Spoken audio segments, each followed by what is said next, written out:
जहां पर 10,000 राजा तो धनुष तोड़ने के लिए गए थे। महाराज विदयराज जी का आदेश हुआ, सब धनुष तोड़ रहे हैं बारी बारी से। और सबसे बात यह बताऊं कि वहां पर धनुष अन्य राजाओं से क्यों नहीं टूटी, इसका भी बड़ा गूढ़ रहस्य है। आप लोग सुनोगे तो आनंद आएगा इसमें। अब अगर 10,000 लोग बैठे हैं तो 100 लोगों के भगवान तो एक होंगे। सपोज कीजिए कि आप लोग जितने बैठे हो तो कम से कम 2 लोग तो ऐसे होंगे जिनके भगवान एक होंगे। कोई श्री राधा कृष्ण जी को मानते हैं, कोई हनुमान जी को मानता है, कोई शिव जी को मानता है, कोई गणेश जी को मानता है। तो 2 के इष्ट देवता तो एक होना ही होना है, इतने में ही। तो 10,000 में कम से कम 100 लोगों के इष्ट देवता एक थे। अब जो धनुष को तोड़ने जाए वो तो अकेला मनाए कि हे प्रभु चले इष्ट देवन सिरनाई, हे प्रभु मैं जा रहा हूं, धनुष तोड़ देना। अब जैसे मान लीजिए कि मैं गणेश भगवान का भक्त हूं, गणेश भगवान से कहा गणेश जी मैं जा रहा हूं, धनुष तोड़ देना। अब हमारे साथ 99 और गणेश जी के भक्त बैठे हैं, वो कह रहे हैं कि गणेश भगवान एक काम करना कि इससे धनुष ना टूटे, क्योंकि सबके मन में तो इच्छा थी कि धनुष मुझसे ही टूटे। अब बताओ वोट एक ज्यादा होती है कि 100? अब एक की पुकार भगवान सुनेंगे कि 100 की? अब जो जाता अकेला निवेदन करता कि धनुष टूट जाए, 99 लगे रहते भगवान इससे धनुष मत तोड़वाना। और जब उससे नहीं टूटती थी तो वो भी वो 99 की संख्या में शामिल हो जाता था कि हे प्रभु मुझसे नहीं टूटी तो अब इससे भी ना टूटे। इस चक्कर में तो धनुष किसी से नहीं टूटे।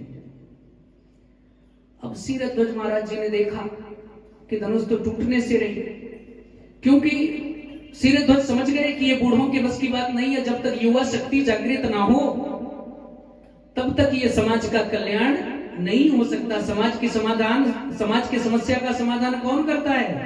युवा। और एक बात और बताऊं कि अगर युवाओं को अच्छा काम करने के लिए छोड़ो, लेकिन उनका सारा कंट्रोल अपने हाथों में होना चाहिए, बुजुर्गों के हाथों में होना चाहिए। विदयराज जी ने सोचा कि जो युवा है, जो जवान है, वो तो शांत बैठा है। और सबसे युवा कौन थे? श्री रामचंद्र जी महाराज, श्री लक्ष्मण जी महाराज। युवा तो शांत बैठा और ये बुजुर्ग लोग अपना काम कर रहे हैं, इनसे अब क्या होगा? एक मंत्र फेंक दिया विदयराज जी ने, बोले दीप दीप के भूपति नाना आए सुनी हम जो प्रण ठाना, रहा चढ़ाऊ तोर अब भाई तीन भले भूमि न सके छड़ाई। एक काम करो कि ये पृथ्वी अब वीरों से खाली हो गई। जब ये बात कही तो लक्ष्मण भैया की ओर देखा विदयराज जी ने कि कुछ रिएक्शन हो रहा है कि नहीं। देखे तो लक्ष्मण जी की आंखें धीरे धीरे लाल हो रही थी। विदयराज जी समझ गए कि बस सही जगह चोट मार दिया है। अब तब तक दोबारा चोट कर डाली। उन्होंने कह दिया कि बस तजाऊ मास निज निज गृह जाओ, लिखा न विधि पैदे ही विवाहो। सभी यात्रा छोड़ करके प्रस्थान करो। सीता का विवाह लिखा ही नहीं है, क्योंकि ऐसा कोई छत्री है ही नहीं। छत्री राजा हो गए सभी वीरताहीन। प्रण कैसे पूरा करो मुझको हुआ यकीन। अब ये प्रतिज्ञा पूरी नहीं हो सकती। तब तक लक्ष्मण भैया उठकर खड़े हो गए कि बस विदयराज हम भी हैं। विदयराज जी ने कहा बेटा हो ही तो किस काम के हो जब शांत बैठे हो। लक्ष्मण भगवान ने कहा कि आज से मैं प्रतिज्ञा करता हूं, तोड़ो छत्र को दंड जिमि तब प्रताप बलनाथ। अगर मैं धनुष को ना तोड़ता हूं आज, तो भगवान के चरणों की सौगंध लेकर कहता हूं कि मैं आज से धनुष बाणी ही नहीं उठाऊंगा। अब राम जी घबरा गए। ये लक्ष्मण तो सब उल्टा कर रहा है। भाई सीता से प्रेम मैंने किया, एक दूसरे को पसंद हम दोनों ने किया, और शादी करने के लिए पहले ही प्रतिज्ञा कर बैठा कि जो न करो प्रोपत शपथ करना धरो धर्मा। तब राम जी ने सह नहीं रघुपति लखन ने वाले बोले बेटा रुक जा रुक जा, तू अभी छोटा है, तेरा नंबर बाद में आएगा, बड़ा मैं हूं, एक बार मेरी हो जाए फिर मैं तेरी देख लूंगा। राम जी ने कहा कि लक्ष्मण ये अवसर तू मुझे दे दे, एक अवसर मैं तुझको जरूर दूंगा। लक्ष्मण जी ने कहा प्रभु अब तो मैं प्रतिज्ञा कर बैठा, अब क्या करूं? अब या तो धनुष बाण उठाना छोड़ दो या तो धनुष को तोड़ दूं, दो में से एक तो करना ही है। राम जी ने कहा बेटा एक काम कर, एक बात तूने और कही है। बोले क्या? बोले तव प्रताप बलनाथ।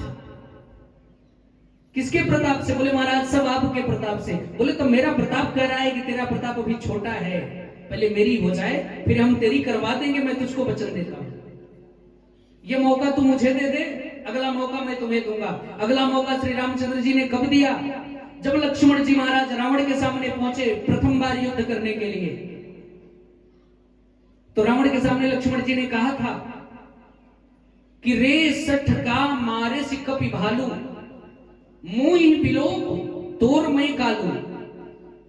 यद्यपि रावण का काल किनके हाथों में था? राम जी के हाथों मृत्यु थी रावण की, लेकिन लक्ष्मण जी ने कह दिया कि मुझे देखो मैं ही तुम्हारा काल हूं, मैं ही तुमको मार डालूंगा। अब लक्ष्मण जी ने कह दिया तो कह दिया, तो पूरा होना ही है। फिर रामचंद्र भगवान ने लक्ष्मण जी के इस वाक्य को पूरा किया है कि जब 31 बाण छोड़ना हुआ, खैंच सरासन श्रवण लगे छाड़े स्तर 31, रघुनायक सायक चले मानव काल फनीस। फनीस का मतलब सर्प, और सर्प कौन है? शेषावतार लक्ष्मण जी महाराज। 30 तो बाण चलाया, 31वां बाण स्वयं लक्ष्मण जी को अपने धनुष पर चढ़ा करके उनका संधान कर दिया। रावण का काल कौन बना? लक्ष्मण जी महाराज। मोहि बिलोक तोर मैं कालू। अब महाराज इन दोनों के वार्तालाप में विश्वामित्र जी परेशान, बोले बताओ ये आए चेले मेरे हैं, मुझसे तो पूछ ही नहीं रहे हैं, सब मेरी शादी मेरी पहले के चक्कर में परेशान है। बोले बेटा ये शादी के लड्डू हैं, जो खाता है वो ज्यादा पछताता है, जो नहीं खाता वो भी पछताता है। विश्वामित्र जी ने सोचा कि कहीं ऐसा ना हो कि ये दोनों एक दूसरे के चक्कर में मुझसे पूछे ही ना, अपने आप धनुष को तोड़ दे। इसलिए विश्वामित्र जी ने कहा कि भैया राम अब उठो उठो, राम भंजो बहु चापा, मेटहु तात जनक परितापा। हे रामचंद्र जी महाराज, विदेह राज्य के संताप को दूर करो, धनुष को तोड़ डालो। एक बात और बताओ, इस कथा से हमें क्या ज्ञान मिलता है? जब कभी हमारे बेटे, हमारे बच्चे जब कोई अच्छा काम करने लगे, तो ये कभी मत प्रतीक्षा करना कि ये मुझसे आदेश ले, बल्कि आप जाकर उनका उत्साहवर्धन कर देना कि बेटा अच्छा काम कर रहे हो, जाओ करो, मैं तुम्हारे साथ हूं। इस कथा से मैं यही ज्ञान मिला।